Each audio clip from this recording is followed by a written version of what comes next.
اللهم صل على محمد وعلى آل محمد كما صليت على إبراهيم وعلى آل إبراهيم إنك حميد مجيد اللهم بارك على محمد وعلى آل محمد كما باركت على إبراهيم وعلى آل إبراهيم إنك حميد مجيد সকল প্রশংসার মালিককে,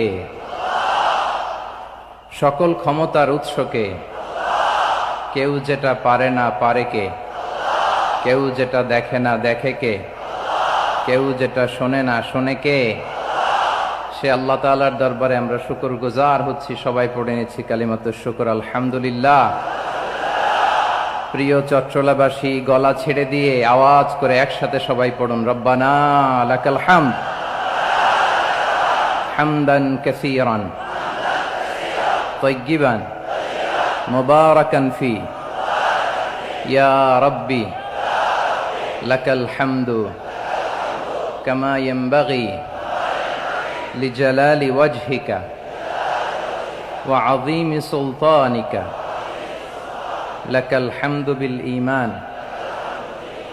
লাকাল হামদু বিল ইসলাম লাকাল হামদু বিল কুরআন। আল্লাহ রাব্বুল ইজ্জা ওয়াল জালালের দরবারে শুকরিয়া জ্ঞাপনের পাশাপাশি আমি আজকের এই ঐতিহাসিক চট্টগ্রামের প্যারেড ময়দানে আয়োজিত 5 দিন ব্যাপী তাফসিরুল কোরআন মাহফিলের যারা সম্মানিত আয়োজক বৃন্দ, ইসলামী সমাজ কল্যাণ পরিষদ চট্টগ্রামকে অন্তরের অন্তঃস্থল থেকে ধন্যবাদ এবং মোবারকবাদ জানাতে চাই, যারা দীর্ঘ কয়েক মাস ব্যাপী অনেক কষ্ট করে, অনেক ডিজাইন করে, অনেক প্ল্যান প্রোগ্রাম করে এরকম চমৎকার একটি কোরআনের বাগানকে সাজিয়েছে। আজকের এই প্রোগ্রামের সম্মানিত সভাপতি, প্রধান অতিথি, বিশেষ অতিথি, মঞ্চে উপবিষ্ট উলামায়ে কেরাম, কমিউনিটি লিডার্স, চট্টগ্রামের বিভিন্ন পর্যায়ের বিভিন্ন দলের সামাজিক, ধর্মীয়, রাজনৈতিক নেতৃবৃন্দ, ব্যবসায়ী ভাইয়েরা, চাকরিজীবী ভাইয়েরা, শ্রমজীবী ভাইয়েরা, ছাত্র ভাইয়েরা, পর্দার আড়ালে আমার মায়েরা এবং বোনেরা, সাংবাদিক বন্ধুরা, মিডিয়া কর্মী, ইউটিউবার্স, ভলান্টিয়ার্স, আপনাদের সবাইকে অন্তরের অন্তঃস্থল থেকে শুভেচ্ছা জানাই, মোবারকবাদ জানাই। আপনারা সবাই কেমন আছেন? সবাই ভালো আছেন? সুস্থ আছেন? দোয়া করি আল্লাহ তাআলা আপনাদের সবাইকে ভালো রাখুন, সুস্থ রাখুন, নিরাপদে রাখুন। আমরা সবাই পড়ি আমিন। সম্মানিত সুধী, হযরতুল আল্লাম শহীদ মরহুম আল্লামা দেলওয়ার হোসেন সাঈদী রাহিমাহুল্লাহ, ওনার স্মৃতি বিজড়িত আজকের এই ঐতিহাসিক প্যারেড ময়দানের তাফসিরুল কোরআনের প্রোগ্রামে সব আছে। স্টেজ আছে, শ্রোতা আছে, প্যান্ডেল আছে, মিডিয়া কাভারেজ আছে, কিন্তু আমাদের কলিজার টুকরাটা আমাদের মাঝে নাই। আজকের এই প্রোগ্রামে আলোচক হয়ে এই চেয়ারে আমি না বসে ওই শ্রোতাদের কাতারে বসে যদি আমাদের আল্লামার নুরানি চেহারার দিকে তাকিয়ে ওয়াজ শুনতে পারতাম, আমাদের হৃদয়টা ঠান্ডা হয়ে যেত, আমাদের তৃষ্ণার্ত হৃদয় শান্ত হতো। সব আজকে আছে, কি যেন নাই, ঠিক কিনা বলেন? আল্লাহ তাআলা প্রতি 100 বছরে একজন মুজাদ্দিদ পাঠায়, প্রতি 100 বছরে একজন মুজাদ্দিদ, যিনি সমাজকে সংস্কার করেন। আল্লামা দেলওয়ার হোসেন সাঈদী রাহিমাহুল্লাহ ছিলেন তেমন একজন মুজাদ্দিদ। চিৎকার করে বলেন ঠিক কিনা? উনি শিরক বিদআতের আস্তানাকে তছনছ করে দিয়েছেন, তাওহীদের বাণীকে সমুন্নত করেছেন, গণমানুষের কাছে তাফসিরুল কোরআনকে জনপ্রিয় করেছেন। আজীবন আজীবন তিনি ইসলামকে বিজয়ী শক্তি হিসেবে দেখার স্বপ্ন দেখতেন। এত প্রাঞ্জল ভাষা, এত চমৎকার আধুনিক প্রেজেন্টেশন, গণমানুষের কাছে কোরআনের তাফসিরকে এভাবে জনপ্রিয় করে তোলার মতো ব্যক্তিত্ব আল্লামা সাঈদী ছাড়া দ্বিতীয় কেউ এই বাংলার ভূখণ্ডে নাই। এই যে তাফসিরুল কোরআন, এই যে টার্মিনোলজি, এই টার্মটাই উনি আসলে জনপ্রিয় করেছেন। আমরা আগে জানতাম না যে এভাবে তাফসির করা যায়, এভাবে scientific indications of the Holi কোরআনকে মানুষের কাছে পেশ করা যায়, এভাবে এত জীবন ঘনিষ্ঠ করে, এত ইন্টারেক্টিভ করে কোরআনের কথাগুলো মানুষের কাছে উপস্থাপন করা যায়। উনি অন্যায়ের বিরুদ্ধে সবসময় সোচ্চার ছিলেন, প্রতিবাদী কণ্ঠস্বর ছিলেন। ওনার আলোচনা শুনলে দেহের রক্ত টকবক করে ফুটতে থাকতো। আল্লাহু আকবার, আল্লাহু আকবার, আল্লাহু আকবার। He was a strong mouthpiece of Islamic revivalism. Islamic জাগরণের স্ট্রং মাউথপিস ছিলেন আল্লামা সাঈদী রাহিমাহুল্লাহ। অনেক দোয়া পেয়েছেন। আমরা পড়েছি, এমন জীবন তুমি করিবে গঠন, মরণে হাসিবে তুমি, কাঁদিবে ভুবন। গোটা বিশ্বকে তিনি কাঁদিয়েছেন। আল্লামা যখন ইন্তেকাল করলেন, আমি তখন মালয়েশিয়া থেকে যুক্তরাষ্ট্রে একটা কনফারেন্সে যোগ দিতে যাচ্ছি, কাতার এয়ারলাইন্সে। মালয়েশিয়া থেকে দোহাতে নামলাম। দোহায় যখন আমার ট্রানজিট, তখন শুনতে পেলাম যে আল্লামা বিদায় নিয়েছেন। সোশ্যাল মিডিয়ায় শুনে বিশ্বাস করতে পারলাম না। মুহূর্তের মধ্যেই মাসুদ সাইদি ভাইকে মেসেজ করলাম, উনি কোনো উত্তর দিতে পারলেন না। মাসুদ ভাইয়ের সাথে যখন কোলাকুলি করি, আমাদের শামীম ভাইয়ের সাথে যখন কোলাকুলি করি, মনে হচ্ছে আল্লামা সাইদির ঘ্রাণ পাই। শরীরটা লিটারালি কাঁপছিল, নিজেকে মানাতে পারছিলাম না, বিশ্বাস করতে পারছিলাম না যে আসলে আল্লামা বিদায় নিয়েছেন। ইন দ্য মিন টাইম আমার সেকেন্ড ফ্লাইট দোহা টু নিউ ইয়র্ক, 12 ঘন্টার ফ্লাইটে উঠলাম। ইন্টারনেট থেকে বিচ্ছিন্ন হলাম। নামার পরে শুনলাম আল্লাহু আকবার, যেখানে ওনাকে কবরস্থ করার কথা ছিল সেখানেও কবর দিতে দেয়া হয় নাই। ছবিগুলো দেখতে লাগলাম, হাসিমাখা মুখ, হাসিমাখা নিথর দেহটা, মরণে হাসিবে তুমি, কাঁদিবে ভুবন। From east to west, from north to south, the entire globe, গোটা বিশ্ব ওনার জন্য কেঁদেছে, গোটা বিশ্ব কেঁদেছে। কাবার গিলাফ ধরে ধরে মানুষ চিৎকার করেছে। এর চেয়ে শ্রেষ্ঠ মৃত্যুকার হতে পারে? আমাদের আল্লামার আর কি পাওয়ার ছিল বলেন? আর কি পাওয়ার ছিল? কুল্লু নাফসিন যায়িকাতুল মাউত, যারাই দুনিয়াতে আসবে তারা ইন্তেকাল করবে, এটা আমরা মেনে নেই। আমাদের জন্মের পর থেকে এরকম চমৎকার সময় আমরা পাই নাই। এটাই আসল সময়। আমরা ইন্টারিম গভর্নমেন্টের কাছে দাবি জানাই, উচ্চতর তদন্ত কমিটি করে এটা কি হত্যাকাণ্ড ছিল নাকি স্বাভাবিক মৃত্যু ছিল, এই রিপোর্ট গণমানুষের কাছে প্রচার করে জানাতে হবে। এই দাবির সাথে কি সবাই আপনারা একমত? কারা কারা একমত হাত তুলে দেখান।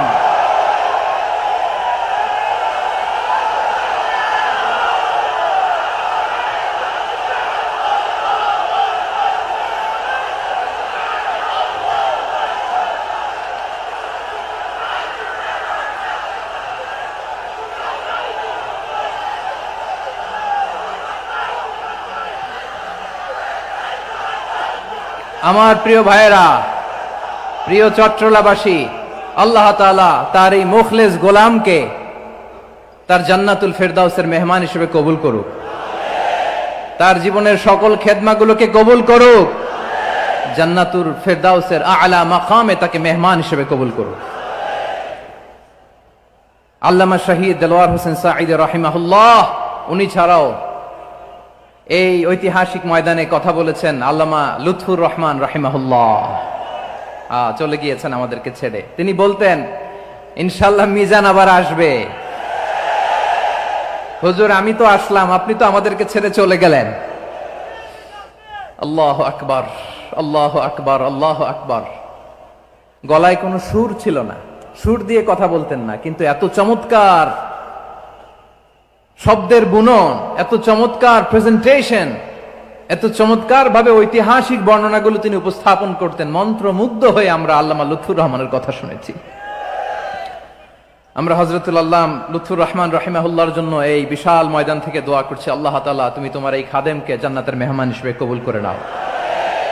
আরো অনেক আল্লামারা এখানে কথা বলেছেন, বিশেষ করে বাইতুল শরফের মরহুম পীর সাহেব হুজুর থেকে শুরু করে আরো যারা যারা তারকাতুল্য ওলামায়ে কেরাম এই চট্টগ্রামের ময়দানে কথা বলেছেন, আলো ছড়িয়েছেন।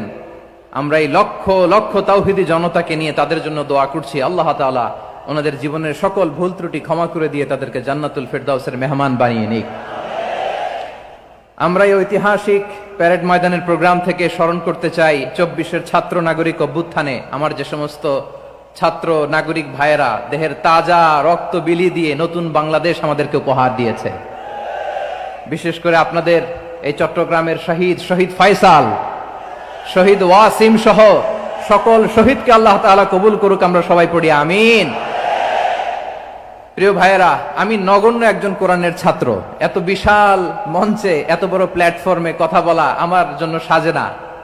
তারপরও আমাদের মুরব্বীরা আমাদের ডানে বায়ে বসে আছেন, ওনাদের আদেশ ক্রমে, ওনাদের অনুমতি ক্রমে কিছু কথা আজকের এই ঐতিহাসিক প্রোগ্রামে আপনাদের সামনে উপস্থাপন করার চেষ্টা করব। ওমা তৌফিকি ইল্লা বিল্লাহ। প্রিয় ভাইয়েরা, 5 দিন ব্যাপী এই তাফসিরুল কোরআনের প্রোগ্রামে অনেক ওলামা হযরত কথা বলেছেন। যারা কোরআন সুন্নাহ থেকে আমাদেরকে কোরআনের কথাগুলো শোনালেন, আমরা যেন সেগুলো আমল করতে পারি, আল্লাহ আমাদেরকে তৌফিক দান করুক। শুরুতে আমাদের নিয়তটাকে খালেস করে নেওয়া দরকার। এই যে গ্যাদারিং, এই যে হিউজ শোডাউন, এগুলো যদি আমাদের নিজেদেরকে পরিবর্তন না করে তাহলে এতে কোনো লাভ নাই। জোরে বলেন ঠিক কিনা? এই প্রোগ্রাম যদি আমাদের জীবনকে পরিবর্তন করে, আমাদের চিন্তার ডিএনএ কে চেঞ্জ করে দেয়, তাহলেই চট্টগ্রামের প্যারেড ময়দান সার্থক। আসুন আমরা চিন্তাকে খালেস করে নেই। আমরা সবাই নিয়ত করি যে যতটুকু কথা আমরা কোরআনের আলোকে শুনবো, আমলের নিয়তে শুনবো ইনশাআল্লাহ। বলেন সবাই। আপনারা সবাই ঠিকঠাক আছেন তো? কখন আসছেন আপনারা? সবাই আসছেন কখন? সকালে, কেউ দুপুরে, 9টায়? আল্লাহ আল্লাহ আল্লাহ। দুপুরের খাবার খাওয়ার সুযোগ হয়েছিল? খান নাই? রোজা রাখছেন? আহা, আমি কি দিয়ে বিদায় দেব আমার এই ভাইগুলোরে? আল্লাহ তুমি আমার ভাইগুলোরে কবুল করো। ইসলামের পক্ষের এই গণজোয়ারকে আগামীর বাংলাদেশের ইসলামের জন্য তুমি কবুল করো। যেই ভালোবাসা ইসলামের জন্য হয়, যেই গণজোয়ার কোরআনের জন্য হয়, পৃথিবীর কোন শক্তি দিয়ে সেটাকে আটকানো যায় না। জোরে বলেন ঠিক কিনা? এজন্য গ্রাজুয়ালি, সিস্টেম্যাটিক্যালি, মেথোডোলজিক্যালি আমাদেরকে আগাতে হবে, শুধু আবেগ দিয়ে নয়। বিবেকেরও দরকার আছে না নাই? প্রিয় ভাইয়েরা, আসুন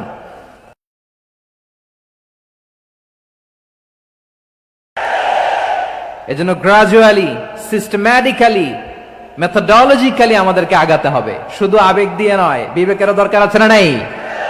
প্রিয় ভাইয়েরা, আসুন আমাদের কথা অনেক আমরা উপস্থাপন করবার চেষ্টা করব ইনশাআল্লাহ। আমার খুতবার শুরুতেই আপনারা মোটামুটি আন্দাজ করে ফেলেছেন যে আমি কি নিয়ে আলোচনা করব, কারণ যে আয়াতটি আমি তেলাওয়াত করেছি এই আয়াতটি প্রায়শই এই ভূখণ্ডে, এই বাংলাদেশে জুমার দিনে খতিব সাহেবরা দ্বিতীয় খুতবার শেষের দিকে পড়ে না? কি কমন পড়ছে?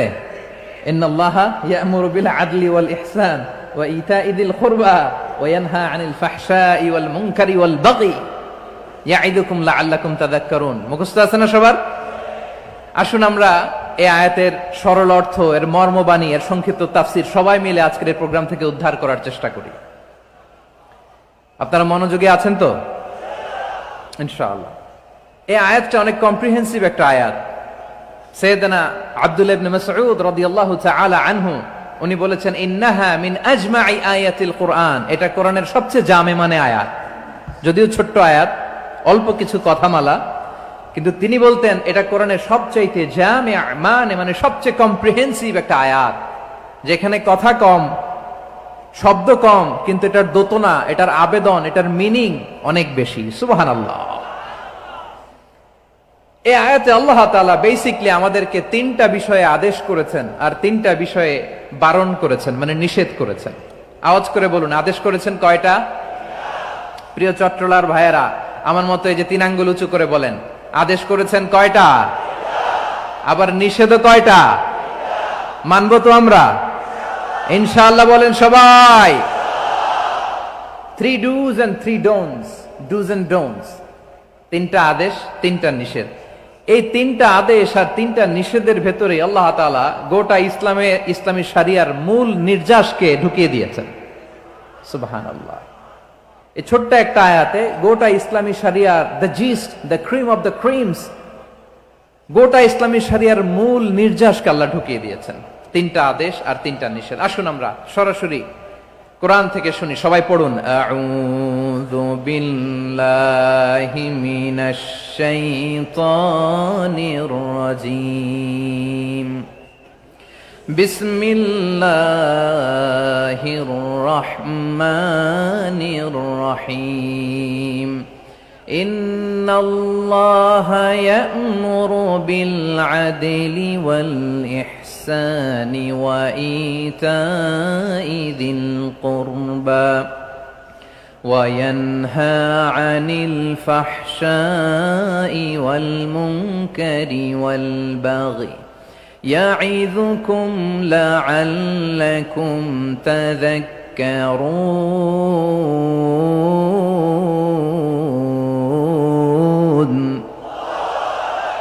আল্লাহ তাআলা ইরশাদ করছেন, ইন্নাল্লাহা ইয়া'মুরু বিল আদলি ওয়াল ইহসান, নিশ্চয় আল্লাহ তাআলা তোমাদেরকে ন্যায় বিচারের আদেশ দেন, সদাচরণের আদেশ দেন, নিকটাত্মীয়দেরকে দানের আদেশ দেন। আদেশ কয়টা? আওয়াজ করে সবাই বলুন তো, কয়টা? নিশ্চয় আল্লাহ তাআলা তোমাদেরকে ন্যায় বিচারের আদেশ দেন,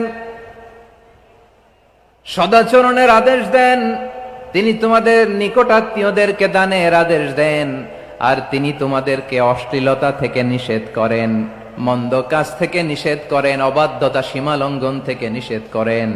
তিনি তোমাদেরকে উপদেশ দেন যাতে তোমরা শিক্ষা গ্রহণ করো। সুবহানাল্লাহ। উপদেশ দিচ্ছে স্বয়ং কে? তিনটা জিনিসের আদেশ। ইয়া'মুরু বিল আদল, সুবিচার ন্যায় বিচারের আদেশ তিনি দেন।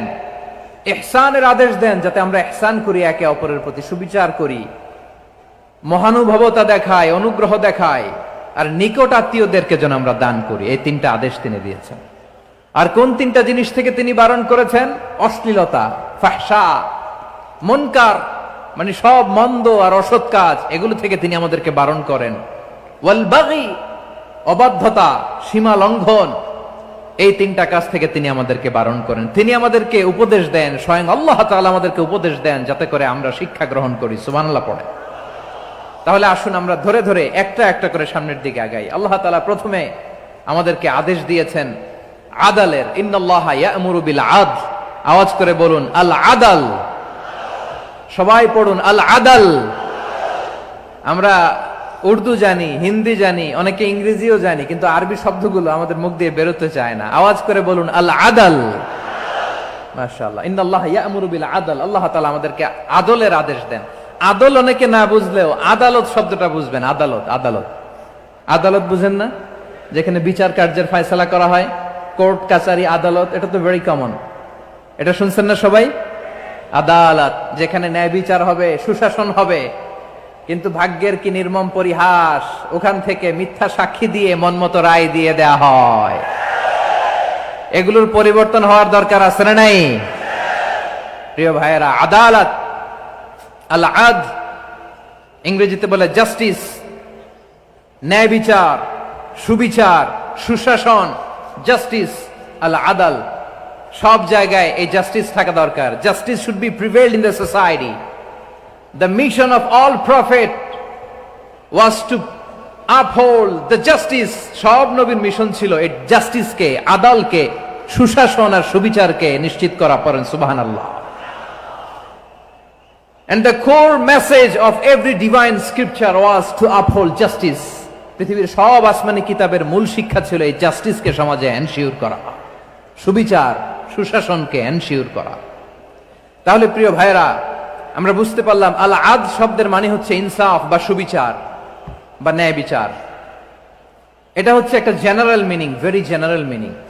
আপনি যদি ইন ডেপথ বুঝতে চান, আরো ভেতরে যান, তাহলে আদল মানে হচ্ছে সমন্বয়, আদল মানে হচ্ছে ভারসাম্য, ব্যালেন্স। আদল মানে হচ্ছে মধ্যম পন্থা। সুবহানাল্লাহ পড়েন। কারণ সব সময় সমান সমান হইলেই সুবিচার হয় না। কথা কি বুঝতেছেন?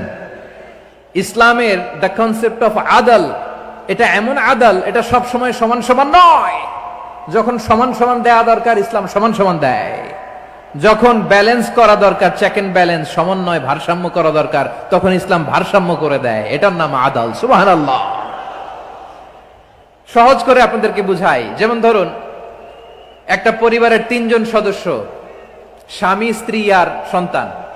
তাদের সকালবেলার ব্রেকফাস্টে স্বামীর, সকালের নাস্তায় স্বামীর 3টা রুটি লাগে, স্ত্রীর 2টা লাগে, আর সন্তানের 1টা রুটি লাগে। এখন আমি যদি সমান সমান করে আদল করতে চাই, সবাইকে যদি 3টা করে রুটি দেই, তাহলে স্বামী বেচারার জন্য ঠিক আছে, কি বলেন? কথা কি বুঝতেছেন না কষ্ট হয়ে যাচ্ছে? যদি সমান সমানের নিয়মে আগাই, তাহলে 3টা করে যদি রুটি দেই, স্বামীর জন্য ওকে, কিন্তু স্ত্রীর জন্য 1টা বেশি হয়ে যায়। আর সন্তানের জন্য কয়টা বেশি হয়? আচ্ছা, এই তো বুঝতেছেন, মাশাআল্লাহ। আচ্ছা, 2টা করে যদি সবাই রে দেই সমান সমান নীতিতে, তাহলে স্ত্রীর জন্য, স্ত্রী বেচারির জন্য ঠিক আছে, কিন্তু স্বামীর কয়টা কম পড়ে? আর সন্তানের বেশি হয়ে যায় কয়টা? স্বামীর কম পড়ে কয়টা? 2টা। কথা কি বুঝতেছেন? আর আমি যদি স্বামীকে দেই 3টা, স্ত্রীকে দেই 2টা, আর সন্তানকে দেই 1টা, তাহলে কারো অপচয় হবে না। যার যতটুকু দরকার ঠিক ততটুকুই কাজে লাগবে। চিল্লায় বলেন ঠিক কিনা? এটাই হচ্ছে ইসলামের আদল, যেখানে যার যতটুকু দরকার তাকে সেখানে ঠিক ততটুকু দিয়ে দেওয়ার নামই হচ্ছে আদল। চিল্লায় পড়েন আল্লাহু আকবার। রব্বুল আলামিন বলেন, ইউসিকুমুল্লাহু ফি আওলাদিকুম লিযযাকারি মিসলু হাযযিল উনসায়াইন। আল্লাহ তোমাদেরকে ওসিয়ত করেন, তোমাদেরকে আদেশ দেন, উত্তরাধিকার সম্পদ যখন বন্টন হবে, ছেলেরা যতটুকু পাবে, মেয়ে পাবে তার অর্ধেক। সুবহানাল্লাহ বলেন।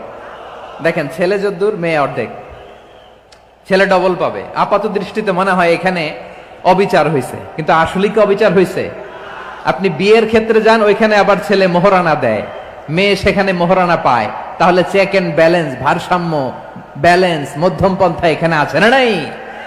এটাই হচ্ছে ইসলামের আদল। আল্লাহ তাআলা এই আদলের আদেশ দিয়েছেন, সুবিচার, ন্যায় বিচার, সুশাসন এবং ভারসাম্যের আদেশ দিয়েছেন। প্রিয় ভাইয়েরা, একটি শান্তিময় সমাজ, একটা সমৃদ্ধ সমাজ, একটা মানবিক সমাজ যদি আমরা পেতে চাই, এই আয়াতের মধ্যে যতগুলো পয়েন্ট আছে সবগুলোর বাস্তবায়ন লাগবে। কথা বুঝতে পেরেছেন? বলেন, আওয়াজ করে বলেন, আমরা একটা শান্তির সমাজ চাই কি চাই না? আমরা একটা সমৃদ্ধ বাংলাদেশ চাই কি চাই না? আমরা একটা মানবিক বাংলাদেশ চাই কি চাই না?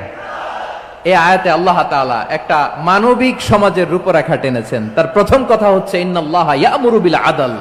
আল্লাহ তাআলা তোমাদেরকে আদলের নির্দেশনা দেয়, সুবিচার, সুশাসনের নির্দেশনা দেয়। যে সমাজে আদল থাকে না, সেই সমাজে জুলুম মানুষের ঘাড়ে চেপে বসে।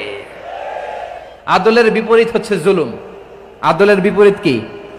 জুলুম বা জাওর, অত্যাচার, অবিচার, বৈষম্য। এই যে বৈষম্য বিরোধী ছাত্র আন্দোলন কেমন পড়ছে? এই যে একজন সমন্বয়ক তো দেখা করলো আমার সাথে।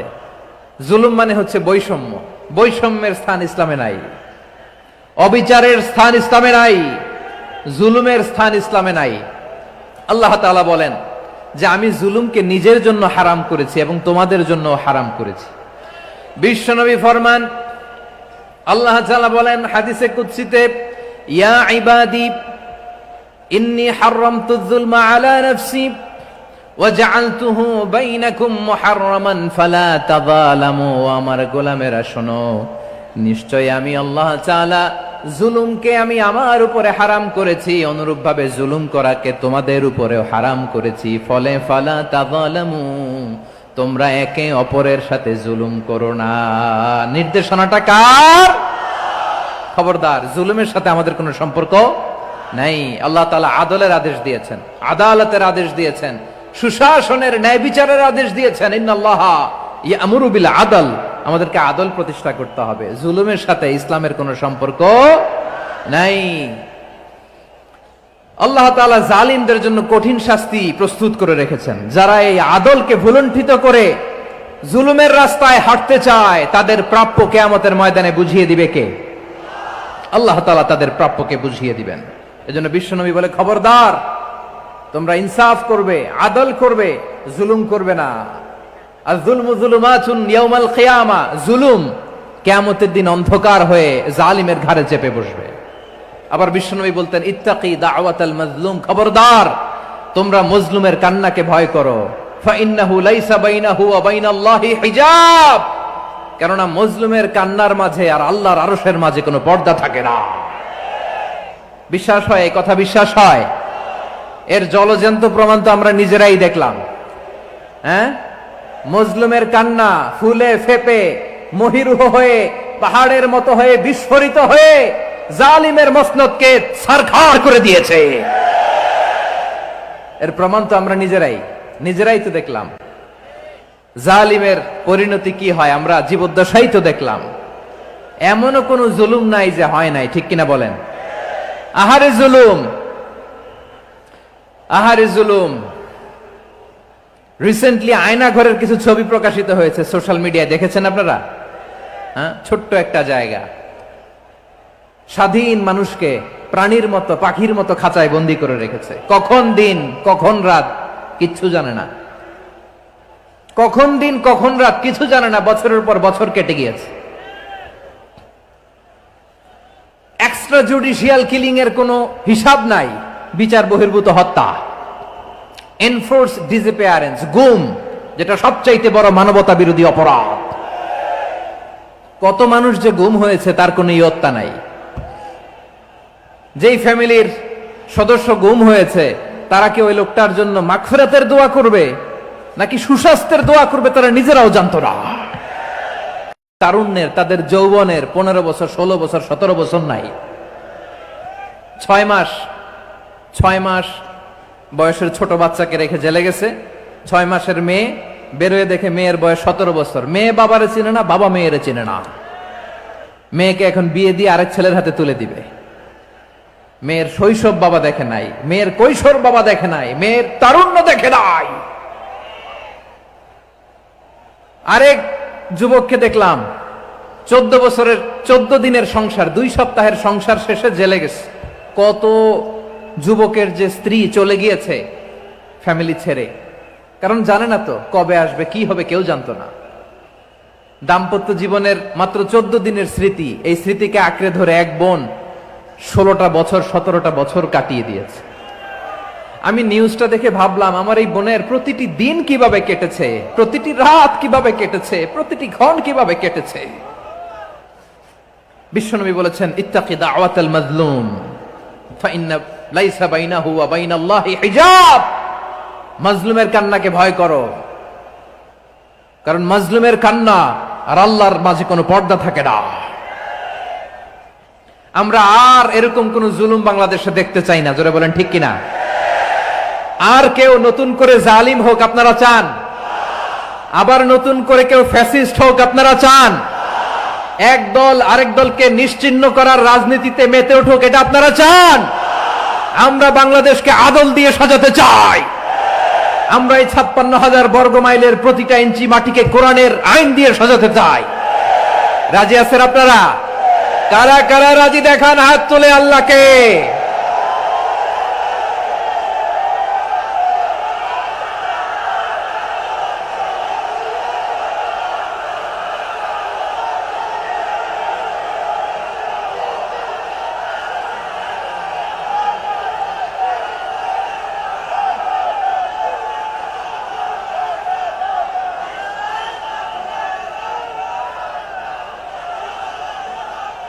বসুন আমার প্রিয় বীর চট্টলার তৌহিদি মুসলমান, আমরা আর নতুন করে কেউ জালিম হোক এটা চাই না। নতুন করে আবার কেউ ফ্যাসিস্ট হোক আমরা চাই না। এক দল আরেক দলকে নিশ্চিহ্ন করার রাজনীতি করুক আমরা চাই না। আমরা সুশাসনের বাংলাদেশ চাই। আমরা মানবিক বাংলাদেশ চাই। আমরা একটা সমৃদ্ধ বাংলাদেশ চাই। আমরা বিশ্বের বুকে সম্মান নিয়ে মাথা উঁচু করে দাঁড়াতে চাই, ঠিক কিনা বলেন? আল্লাহ বললেন, এটা যদি তোমরা চাও, একটা সমৃদ্ধ সমাজ যদি বিনির্মাণ করতে চাও, মানবিক সমাজ যদি বিনির্মাণ করতে চাও, আমি তোমাদেরকে সেজন্য প্রথমে আদালতের নির্দেশ দিলাম। ইন্নাল্লাহা ইয়া'মুরু বিল আদল। এক দল আরেক দলকে নিশ্চিহ্ন করার রাজনীতি করুক আমরা চাই না। আমরা সুশাসনের বাংলাদেশ চাই। আমরা মানবিক বাংলাদেশ চাই। আমরা একটা সমৃদ্ধ বাংলাদেশ চাই। আমরা বিশ্বের বুকে সম্মান নিয়ে মাথা উঁচু করে দাঁড়াতে চাই, ঠিক কিনা বলেন? আল্লাহ বললেন, এটা যদি তোমরা চাও, একটা সমৃদ্ধ সমাজ যদি বিনির্মাণ করতে চাও, মানবিক সমাজ যদি বিনির্মাণ করতে চাও, আমি তোমাদেরকে সেজন্য প্রথমেই আদালতের নির্দেশ দিলাম। ইন্নাল্লাহা ইয়া'মুরু বিল আদল, নিশ্চয় আল্লাহ তাআলা তোমাদেরকে ন্যায় বিচার সুশাসন এটার আদেশ দেন। সুবহানাল্লাহ।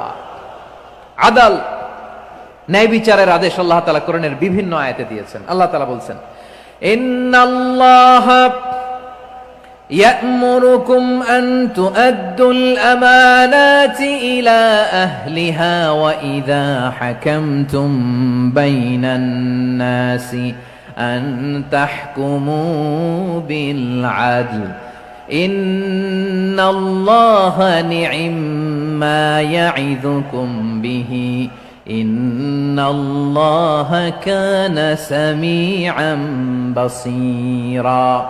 আল্লাহ তাআলা বললেন, আল্লাহ আদেশ দিচ্ছেন, যে ব্যক্তি আমানতের হকদার তার হাতে তোমরা আমানত পৌঁছে দাও, আর যখন তোমরা বিচার কার্য করবে, বিচার ফয়সালা করবে, আদালতের সাথে করো। সুবহানাল্লাহ বলেন। ওয়া ইযা হাকামতুম বাইনান নাসি আন তাহকুমু বিল আদল, আদালতের সাথে করবা।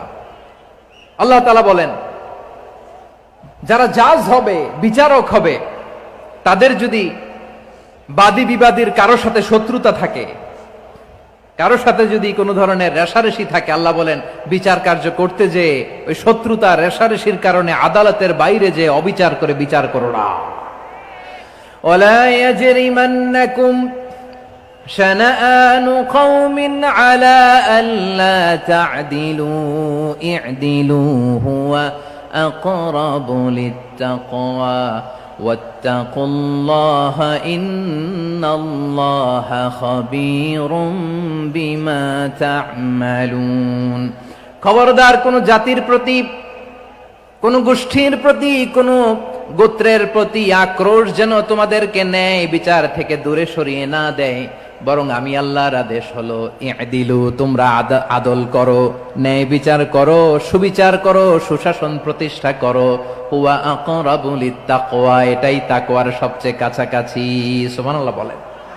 কোরআনের বিভিন্ন আয়াতে আল্লাহ তাআলা স্পেসিফিকলি ধরে ধরে বিচার করার সময় আমরা যেন আদাল করি সেটা বলেছেন। কোরআনের কোন কোন জায়গায় আল্লাহ তাআলা এই আল আদল শব্দটা ব্যবহার করেছেন। আবার একই জিনিস ইনসাফ, সুবিচার, সুশাসন, ন্যায় বিচার, ন্যায় পরায়ণতা বুঝাতে আল্লাহ তাআলা কখনো কখনো আল কিসত শব্দটা ব্যবহার করেছেন। আওয়াজ করে সবাই বলুন আল কিসত। প্রিয় ভাইরা, সবাই আওয়াজ করে আমার সাথে সাথে বলুন আল কিসত। আল্লাহ তাআলা বলেন, ওয়া ইন হাকামতা ফাহকুম বাইনাহুম বিল কিসতি ইন্নাল্লাহা ইউহিব্বুল মুকসিতিন। যখন তুমি বিচার করবে, বিশ্বনবীকে উদ্দেশ্য করে অ্যাড্রেস করে বললেন, নবী হে, ইহুদিরা কোনো বিষয়ে মীমাংসার জন্য যদি আপনার দরবারে আসে, যদি বিচার করতে হয়, খবরদার অবিচার করবেন না। ফয়সালা যেটা করবেন কিসতের সাথে করবেন, ন্যায় পরায়ণতার সাথে করবেন, কারণ ইন্নাল্লাহা ইউহিব্বুল মুকসিতিন, নিশ্চয় আল্লাহ রাব্বুল ইজ্জাত ন্যায় পরায়ণশীলদেরকে বড্ড ভালোবাসেন। সুবহানাল্লাহ বলেন। ন্যায় পরায়ণ লোকদেরকে আল্লাহ তাআলা বড্ড ভালোবাসেন। অন্য আয়াতে আল্লাহ তাআলা বলছেন, وَنَضَعُ الْمَوَازِينَ الْقِسْطَ لِيَوْمِ الْقِيَامَةِ فَلَا تُظْلَمُ نَفْسٌ شَيْئًا। আমি কিয়ামতের দিন ন্যায় পরায়ণতার মানদণ্ড স্থাপন করব, যেটাকে আমরা মিজানের পাল্লা বলি। আল্লাহ বলেন, ন্যায় বিচারের মানদণ্ড কিয়ামতের ময়দানে আমি আল্লাহ স্থাপন করব। সেদিন কারো প্রতি বিন্দু পরিমাণ, এক চুল পরিমাণ অবিচার করা হবে না, কোনো অবিচার করা হবে না। সেদিন সুশাসন হবে, সুবিচার হবে, ন্যায় পরায়ণতার সাথে বিচার হবে। আওয়াজ করে পড়েন আল্লাহু আকবার। তাহলে প্রিয় ভাইরা, যে তিনটি বিষয়ে আল্লাহ তাআলা আমাদেরকে আদেশ দিয়েছেন, তার প্রথমটা হচ্ছে আদালত, ইনসাফ, সুবিচার, ন্যায় বিচার। এটা আমরা চাই কি চাই না? বিশ্বনবী ন্যায় বিচার, ন্যায় পরায়ণতা, সুশাসন প্রতিষ্ঠিত করেন কি করেন নাই? আপনারা বিশ্বনবীর সিরাত যারা পড়েছেন, আপনি দেখবেন বিশ্বনবীর সিরাতের পরতে পরতে বাকে বাকে, সিরাতের বাকে বাকে এই আদালতের নমুনা মেলে। সুবহানাল্লাহ বলেন। ছোট্ট একটা নমুনা রাসূল সাল্লাল্লাহু আলাইহি ওয়াসাল্লামের আসসিরা আল আতরা থেকে ছোট্ট একটা নমুনা আপনাদের খেদমতে এখানে উপস্থাপন করি। বিশ্বনবী সাল্লাল্লাহু আলাইহি ওয়াসাল্লাম মক্কা বিজয় করলেন ৮ম হিজরিতে। মক্কা বিজয় শেষে তিনি কয়েক সপ্তাহ মক্কাতে অবস্থান করলেন। ইন দ্য মিন টাইম মক্কার একটা ভেরি প্রেস্টিজিয়াস এন্ড ডিগনিফাইড ফ্যামিলির নারী চুরিতে ধরা পড়ল। কিসে ধরা পড়ল? সবাই বলেন কিসে? আমাদের সমাজে আসেনি এটা? আছে? ছোট না বড়? হ্যাঁ, হিসাব করে শেষ করা যায় না। ৩.৫ লাখ কোটি টাকা নাই উন্নয়ন প্রকল্পের নামে। উন্নয়ন প্রকল্পের নামে ৩.৫ লাখ কোটি টাকা নাই। ৩.৫ লাখ কোটি টাকা লিখতে পারবেন আপনি? এক টানে লিখতে পারবেন? বুঝতেছেন কত বড় সংখ্যা? হ্যাঁ, বনু মাখজুমিয়া গোত্রের এক নারী মক্কায় চুরিতে ধরা পড়ল। বলেন তো চুরি করলে বিধান কি? কি কাটতে হবে? চুরির বিধান হলো হাত কেটে দাও। তাও সেটা গোপনে নয়, প্রকাশ্যে জনসম্মুখে হাত কেটে দাও। বনু মাখজুমিয়া গোত্রের নারী যখন চুরিতে ধরা পড়লো, সাহাবারা চিন্তায় পড়ে গেলেন। সবেমাত্র মক্কার লোকেরা কালিমা পড়ে মুসলমান হয়েছে, ইসলামের আইন